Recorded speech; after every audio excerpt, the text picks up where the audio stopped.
ଷଷ୍ଠ ଶ୍ରେଣୀ ବିଜ୍ଞାନ କାଳାଂଶକୁ ପିଲାମାନେ ସମସ୍ତଙ୍କୁ ସ୍ୱାଗତ ଜଣାଉଛି। ଗତ କାଳାଂଶରେ ପଢ଼ିଥିଲୁ ଆମେ ବାୟୁର ପ୍ରଭାବ ପଢ଼ିଥିଲୁ। ଆଜିର କାଳାଂଶରେ ପଢ଼ିବା ଧାତବ ପଦାର୍ଥ ଉପରେ କିପରି ଆମର ତାପର ପ୍ରଭାବ ପଡ଼ିବ। এই ଚିତ୍ରଟିକୁ ଦେଖ ପିଲେ, ଏଇଟା ଗୋଟେ କାର୍ଡବୋର୍ଡ। ଏଇଠି ଦି ପଟରେ ଗୋଟେ ବ୍ଲେଡକୁ ଦି ଖଣ୍ଡ କରି ରଖାଯାଇଛି ଆଉ ମଝିରେ ଗୋଟିଏ ଟଙ୍କାକିଆ ମୁଦ୍ରା ପଶିଲା ପରି କଣା କରାଯାଇଛି, କାଟି କରି ରଖାଯାଇଛି। ତାହେଲେ ପିଲେ ଆମେ ଜାଣିବା ଯେ ଧାତବ ପଦାର୍ଥଟି ଉତ୍ତପ୍ତ ଯଦି ଆମେ କରିବା କିପରି ପ୍ରସାରିତ ହେବ ଓ ଥଣ୍ଡା କଲେ କିପରି ସଂକୁଚିତ ହେବ। ତାହେଲେ ପିଲେ ଉପକରଣ ନେଇଯିବା ଟଙ୍କାକିଆ ମୁଦ୍ରାଟେ, ଗୋଟିଏ ବ୍ଲେଡ୍ ଆଉ କାର୍ଡବୋର୍ଡ। ଗୋଟେ ବ୍ଲେଡକୁ ଭାଙ୍ଗି ଦି ଖଣ୍ଡ କହିଲି ମୁଁ କାର୍ଡବୋର୍ଡରେ କଟା ଯାଇଥିବା ଜାଗାରେ ଦି ପାଖରେ ଅଠା ଦ୍ୱାରା ଲଗାଅ। ବର୍ତ୍ତମାନ ଟଙ୍କାକିଆ ମୁଦ୍ରା କ'ଣ କରିବା, ସେ ସ୍ଥାନରେ ପ୍ରଥମେ ପୂରେଇବା। ଦେଖିବା ଆରାମରେ ପୂରି ଯାଉଛି। କିନ୍ତୁ ଯଦି ଆମେ ଚିମୁଟାରେ ଧରି ମୁଦ୍ରାଟିକୁ ଗରମ କରି ପୁଣି ସେହି ଛିଦ୍ରରେ ପଶେଇବା ତାହେଲେ ସେ ପଶିବ ନାହିଁ, କାରଣ ମୁଦ୍ରା ଏକ ଧାତବ ପଦାର୍ଥ ଏବଂ ତାକୁ ଯଦି ଗରମ କରିଦେବା ତାର ଆକାରରେ ବୃଦ୍ଧି ହେଇଯିବ। ଏହି ପରୀକ୍ଷାରୁ ପିଲା ଆମେ ଜାଣିଲୁ ଧାତବ ପଦାର୍ଥକୁ ଗରମ କଲେ ଆକାରରେ ପ୍ରସାରିତ ହୁଏ ଓ ଥଣ୍ଡା କଲେ ପୂର୍ବ ଅବସ୍ଥାକୁ ଫେରିଆସେ। ତାହେଲେ କୁହ, ଏ ପରିବର୍ତ୍ତନଟି କି ପ୍ରକାର ପରିବର୍ତ୍ତନ? ଏ ପରିବର୍ତ୍ତନଟି ଅସ୍ଥାୟୀ ପ୍ରତ୍ୟାବର୍ତ୍ତୀ ବା ଭୌତିକ ପରିବର୍ତ୍ତନ। ଏବେ ଏହି ଚିତ୍ରଟିକୁ ଦେଖ। ବିଦ୍ୟାଳୟ ଖୋଲିଥିଲେ ପିଲେ ବିଜ୍ଞାନଗାରରେ ଏହି ପରୀକ୍ଷା କରାଯାଇଥାନ୍ତା। ଏମିତି ଯେଉଁ ଦେଖୁଛ ନଳୀ, ଏହାକୁ ପରୀକ୍ଷା ନଳୀ ବୋଲି କୁହାଯାଏ। ଗୋଟେ କ୍ୟାଣ୍ଡେଲରେ ଆମର ନିଆଁ ଲାଗିଛି, ଯେଉଁ ଜଳନ୍ତା କ୍ୟାଣ୍ଡେଲର ଫ୍ଲେମ୍ ଦେଖୁଛ। ଆମେ ଗୋଟେ ଚିମୁଟାରେ ଗୋଟିଏ ନଳୀଟାକୁ ଧରିଛୁ, ତ ସେ ନଳୀ ଭିତରେ କ'ଣ ଅଛି? ସେ ନଳୀ ଭିତରେ କିଛି ତୁତିଆ ଅଛି। ମାନେ ହେଲା ତୁତିଆ ହେଲା ଆମର କପର ସଲଫେଟ୍। ଏ ତୁତିଆର ରଙ୍ଗ ହେଲା ସର୍ପ କଲର, ନୀଳ ରଙ୍ଗ। ତ ଏହି ପରୀକ୍ଷା ଆମେ କରାଯିବାର କାରଣ ହେଲା ତୁତିଆରୁ କିପରି ଆମର କପର ଅକ୍ସାଇଡ୍ ପ୍ରସ୍ତୁତ କରାହେଇପାରିବ। ଏହା ଏକ କି ପ୍ରତ୍ୟାବର୍ତ୍ତୀ କି ଅପ୍ରତ୍ୟାବର୍ତ୍ତୀ ପରୀକ୍ଷା କଲେ ଜଣାପଡ଼ିବ। ଦେଖିବା, ପରୀକ୍ଷା ନଳୀ ନିଆଁ ହେଲା, ପରୀକ୍ଷା ନଳୀ ଭିତରେ କିଛି ତୁତିଆ ନିଆଁ ଗଲା ଏବଂ ଗୋଟିଏ ଜଳନ୍ତା ମହମବତୀ ନିଆଁ ଗଲା। ଗୋଟେ ପରୀକ୍ଷା ନଳୀରେ କିଛି ତୁତିଆ ନେଇ ଗରମ କରିବା ପରେ ଉତ୍ତପ୍ତ ହେଲା ପରେ ଦେଖିବ ତୁତିଆ ପ୍ରଥମେ ନୀଳ ରଙ୍ଗର ତୁତିଆଟା ଗରମ ପରେ ଧଳା ହେଇଯିବ ପିଲେ। ପୁଣି ଧଳା ହେଲା ପରେ କ'ଣ ହେବ? ଭିତରୁ କିଛି ବାଷ୍ପ ବାହାରିବ ଓ ସେ ବାଷ୍ପ ଥଣ୍ଡା ହେଲା ପରେ ସେଇ ପରୀକ୍ଷା ନଳୀର ଉପର ଅଂଶରେ ବୁନ୍ଦା ବୁନ୍ଦା ଜଳ ଟୋପା ଲାଗି ରହିବ।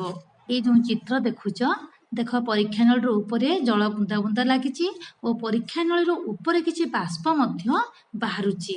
ତାହେଲେ ପିଲେ ଏହି ଜଳ ଟୋପା ଗୁଡ଼ିକ ବାହାରିଲା ଓ ଯେଉଁ ଧଳା ରଙ୍ଗ ପରେ ପୁଣି ତୁତିଆର ରଙ୍ଗ ବଦଳିଯିବ, କଳା ରଙ୍ଗ ହେଇଯିବ।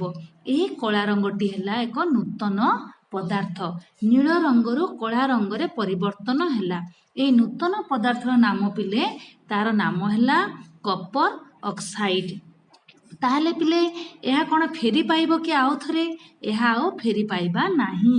ତେଣୁ ଏହା ଏକ ସ୍ଥାୟୀ ଅପ୍ରତ୍ୟାବର୍ତ୍ତୀ ପରିବର୍ତ୍ତନ ବା ରାସାୟନିକ ପରିବର୍ତ୍ତନ। କହିଥିଲି ପୂର୍ବ ଅବସ୍ଥାକୁ ଫେରି ପାରିବ ନାହିଁ ଓ ନୂତନ ପଦାର୍ଥ ସୃଷ୍ଟି ହେଇଯିବ। ଏହା ଏକ ରାସାୟନିକ ପରିବର୍ତ୍ତନ। এই ଚିତ୍ରକୁ ଦେଖ, କିଛି ଲୁଣ ଅଛି, ପୁଣି କିଛି ଚିନି ଅଛି ପିଲେ। ତ ଚିନି ଓ ଲୁଣ ଜଳରେ ମିଶିଯାଏ। ଏହି ଯେଉଁ ଚିତ୍ର ଦେଖୁଛ, ଆମେ ଚିନି ସରବତ ବି କରି ପିଇଛୁ। ଚିନି ଅଛି, ତାହେଲେ ଏ ଲୁଣ ଚିନି ଜାଣିଛ ପିଲେ ଜଳରେ ଦ୍ରବଣୀୟ। ଯେଉଁ ପଦାର୍ଥ ଆମର ଜଳରେ ଦ୍ରବୀଭୂତ ହୋଇପାରେ ଓ ଏକ ମିଶ୍ରଣ ପ୍ରସ୍ତୁତ ହୁଏ ତାହାକୁ ଦ୍ରବଣ କୁହାଯାଏ। ଆମେ ଘରେ ଚିନି ଲେମ୍ବୁ ସରବତ ପିଉଛୁ, ଆଉ ଆମେ କ'ଣ କରୁଛୁ, ଲୁଣ ମଧ୍ୟ ପିଉଛୁ, ଲୁଣ ପାଣି ମଧ୍ୟ ପିଉଛୁ। ଆମେ ସାଧାରଣତଃ ଭାବରେ ଲୁଣ ଓ ଚିନିର ଦ୍ରବଣ ପ୍ରସ୍ତୁତ କରିଥାଉ। ତାହେଲେ ପିଲେ ବିଜ୍ଞାନ ଭାଷାରେ ଜଳକୁ ଦ୍ରାବକ, ଲୁଣ ଓ ଚିନିକୁ କୁହାଯାଏ ଦ୍ରାବ। ଜଳରେ ଏହି ଲୁଣ କିମ୍ବା ଚିନି ମିଶାଇବାର କିଛି ତାର ଗୋଟେ ଲିମିଟ୍ ଥାଏ। ମାନେ ଯେତିକି ଆବଶ୍ୟକ ତାଠୁ ଅଧିକ ଯଦି ଆମେ ବାରମ୍ବାର ଗୋଟେ ଗ୍ଲାସରେ ଅଧିକ ଚିନି ବା ଲୁଣ ପକେଇବା ତେବେ ସେ ରହିଯିବ ତଳେ ଗ୍ଲାସର ତଳେ ରହିଯିବ। ତାହେଲେ ପିଲେ ଯେତେବେଳ ପର୍ଯ୍ୟନ୍ତ ଦ୍ରାବକରେ ଦ୍ରବୀଭୂତ ହେଉଥାଏ ସେତେବେଳ ପର୍ଯ୍ୟନ୍ତ ଦ୍ରବଣକୁ ଅସନ୍ତୃପ୍ତ ଦ୍ରବଣ କୁହାଯାଏ। ଆଉ ଅସନ୍ତୃପ୍ତ ଦ୍ରବଣ ପ୍ରସ୍ତୁତ ହୋଇଗଲା ମାନେ ତଳେ ବିଳିଗଲା, ତାମାନେ ଚିନି ପାଣିଟି ପ୍ରସ୍ତୁତ ହୋଇଗଲା। ଯଦି ଏହି ଦ୍ରବଣ ପ୍ରସ୍ତୁତ ହେବା ପରେ ଆଉ ଯଦି ତମେ ଚିନି କିମ୍ବା ଲୁଣ ମିଶେଇବ ତେବେ ଆଉ ଦ୍ରବୀଭୂତ ହୋଇପାରିବ ନାହିଁ।